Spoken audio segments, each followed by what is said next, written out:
কতই তো HSC exam blog, SSC exam blog এসব দেখলেন। এবার একটু আমার অনার্সের থার্ড ইয়ারের টেস্ট এক্সামের লাস্ট এক্সামের ব্লগ দেখেন। সো গুড মর্নিং এভরিওয়ান, কেমন আছেন সবাই? আশা করি সবাই ভালো আছেন। আমি খুব একটা ভালো নাই। অনেক সকালে আজকে ঘুম থেকে উঠছি, উঠেই দেখি বৃষ্টি বৃষ্টি, এদিকে তো আমার এক্সাম আজকে। তো তারপর আমি এক্সাম দিতে গেলে আমি না খেয়ে গেলে আমার একদমই ভালো লাগে না। তাও আমার ভাতই খেতে হবে, কারণ আমি অনেক ভাত লাভার। তাই আমি ঘুম থেকে উঠেই ভাত বসাই দিছি সবার প্রথমে, কারণ আমার তরকারি আগে থেকে রান্না করা ছিল। তো ভাত বসাই দিয়ে আমি ওয়াশরুমে ঢুকে গেছি গোসল করার জন্য। আমার ফেস ওয়াশ, শাওয়ার জেল সব কিছু নিয়ে ওয়াশরুমে চলে গেছি।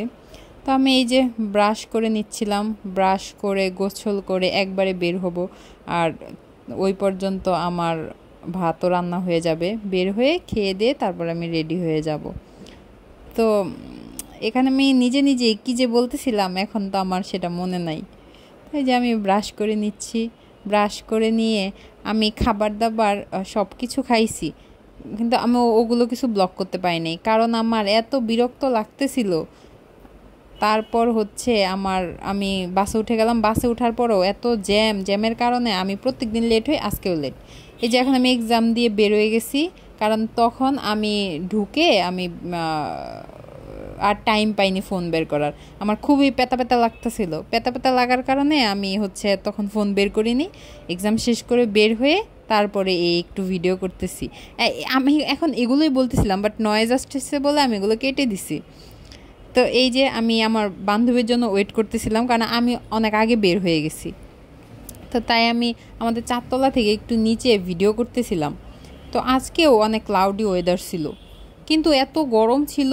মানে এই ওয়েদারটা একটা জঘন্য ওয়েদার। মানে ক্লাউডি থাকবে, রোদ উঠবে না, বৃষ্টিও নামবে না, একটা বিচ্ছিরি একটা অবস্থা। তো এই আমার ফ্রেন্ডও এই পরীক্ষা দিয়ে এখন বের হয়ে গেছে। আমরা দুইজন আজকে ঘুরতে যাবো বলে একরকম জামা পরছিলাম। তো আমাদের কেমন লাগছে কমেন্ট করে বলেন। তো তারপর এই যে আজকে আমাদের ক্যাম্পাসে ছাত্র কল্যাণের একটা নির্বাচন ছিল, ওই কারণে আমার দুইটা ফ্রেন্ড ওখানে অংশগ্রহণ করছে। এই জন্য আমরা আসলে যাইতে পারিনি কোথাও ঘুরতে। আবার আমাদের ফর্ম ফিল আপও ছিল, ওই যে সবাই ফর্ম ফিল আপ করার জন্য দৌড়াদৌড়ি করতেছে।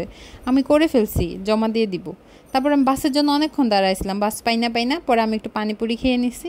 ভিডিওটি ভালো লাগলে অবশ্যই লাইক, কমেন্ট, শেয়ার এবং একটু ফলো করবেন।